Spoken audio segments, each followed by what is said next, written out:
Of the federal workforce fallout. About 4 hours ago, a judge delayed that deadline for employees to take the deferred resignation. That deadline is now pushed for a court hearing on Monday. A reported 60,000 workers already said yes to the deal. That case is just one of a flood of federal lawsuits we are tracking, all of them filed within the last 2 weeks.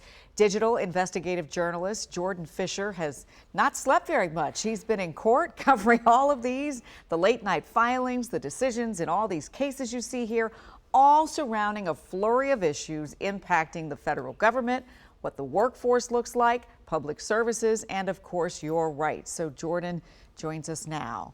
Yeah, good to have you here. Let's go ahead and dive right in, because we know that two of the big cases that you're tracking really involve concerns around Elon Musk. I know some of you at home have vocalized this. So let's start with this lawsuit about DOGE and the Treasury Department. Give us a sense of what's at stake here.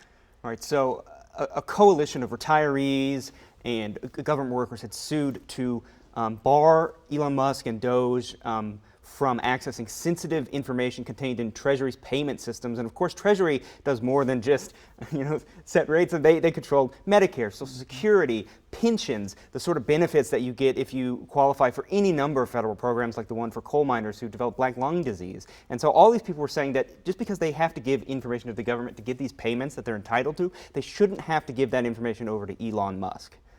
So we've seen this sort of flood the zone approach, right, where we're just barraged with this information from sunup to sundown. So what did the government agree to early this morning while most of us were sleeping?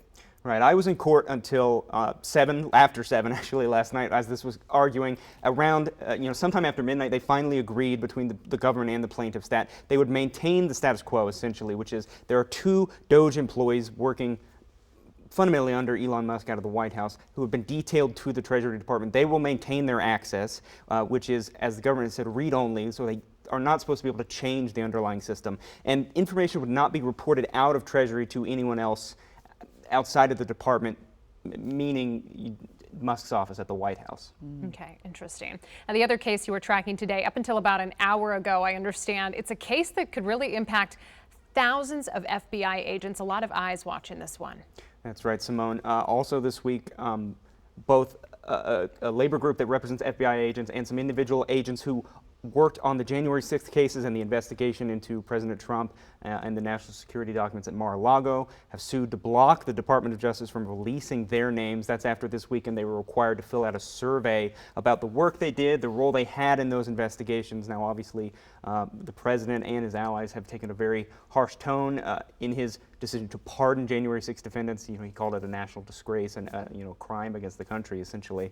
And these agents are worried that they're going to be retaliated against. And so all day they have been arguing with the government about what sort of boundaries the government would be willing to agree to.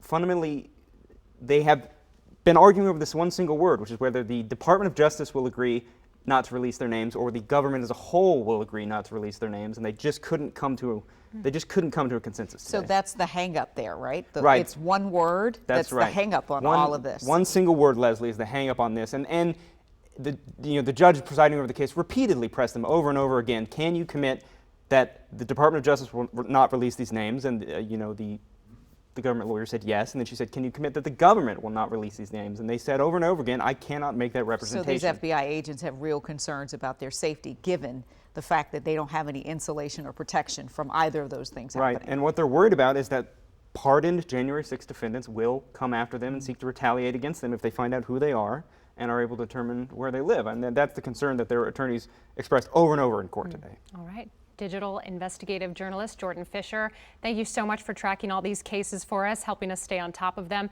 You can find Jordan's work on the WUSA9 app and on X at Jordan on the Record. He texts and tweets and X's very fast, We so like it. Lots to follow.